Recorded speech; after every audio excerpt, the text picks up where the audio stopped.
நான் மாத்திரை வாங்கிட்டு ரோட்ல நடந்து வந்துட்டு இருந்தேன்.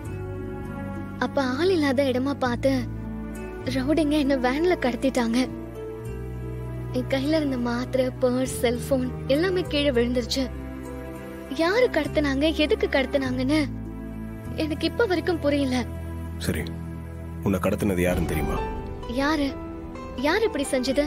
சொல்றேன், ஆனா நான் சொல்றத நீ நம்புவியா? சொல்றதுக்கு முன்னாடியே எதுக்கு இப்படி பில்டப் எல்லாம் குடுக்கற? யாருன்னு சொல்லு. வேற யாரும் இல்ல, மாயாதான். என்னது, மாயாவா? அவங்க எதுக்கு என்ன கடத்தணும்? இங்க எங்க வந்தாங்க அவங்க? அவதான் எனக்கு போன் பண்ணி உன்னை கடத்தி வச்சிருக்கேன்னு சொன்னான். மகேஷ் நான் தான் கடத்தினேன்னு நினைச்சிட்டு இருக்கா. அவனை விட்டாதான் உன்னை விடுவேன்னு என்ன மிரட்டினான். என்ன யோசிக்கிறேன்? இதை என்ன நம்ப சொல்றியா? இதுதான் உண்மை, இதை நீ நம்பிதான் ஆகணும். எந்த விஷயத்துல நான் என்ன சொன்னாலும் நீ நம்பவே மாட்டேங்கிற.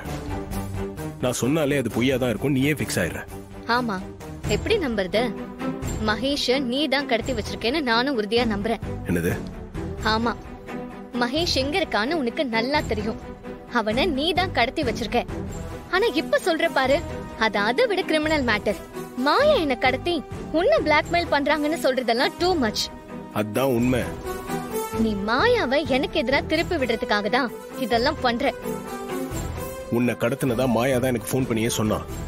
அவங்களுக்கு என்ன கடத்த வேண்டிய மோட்டிவே இல்ல. அவங்களுக்கும் இதுக்கும் கொஞ்சம் கூட சம்பந்தம் இல்லைன்னு எனக்கு நல்லா தெரியும். மாயா மேல நீ வச்சிருக்க நம்பிக்கை ஏன் துளி கூட என் மேல இல்ல. நான் சொல்றதுதான் உண்மை. மாயா பாவம், அவங்களுக்கு எந்த விதமான பேக்ரவுண்டும் இல்ல. Single lady. அவங்க ரவுடிங்களை செட் பண்ணி என்ன கடத்தி அடைச்சு வைக்கிறதெல்லாம் பாசிபிளே இல்ல. அதோட அவங்க இங்க வந்தாங்க. அவங்களே நொந்து போய் மகேஷ தேடிட்டு ஊர்ல தான் இருக்காங்க. நீ எத்தனை தடவை போய் சொன்னாலும் நான் நம்ப மாட்டேன். இரு, நானே அவங்களுக்கு போன் பண்ணி கேக்குறேன்.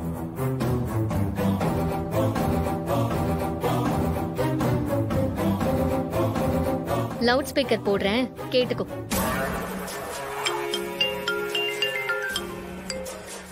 என்ன ரேவதி கால் பண்றா?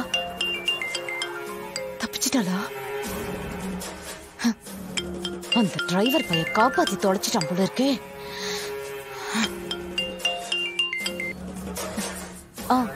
சொல்லு ரேவதி. அக்கா, நீங்க எங்க இருக்கீங்க? நான் ஊர்ல தான் இருக்கேன் ரேவதி. ஏன் கேக்குற? இல்ல, உங்களை ஏற்காடுல பார்த்ததா எங்க வீட்டு டிரைவர் சார் சொல்றாரு, அதான் கேட்டேன். ஏற்காடுலயா? ஏற்காடுல அவர் என்ன பார்த்தாரா? இது என்ன புது கதையா இருக்கு? நான் எதுக்கு ஏற்காடு வர போறேன்?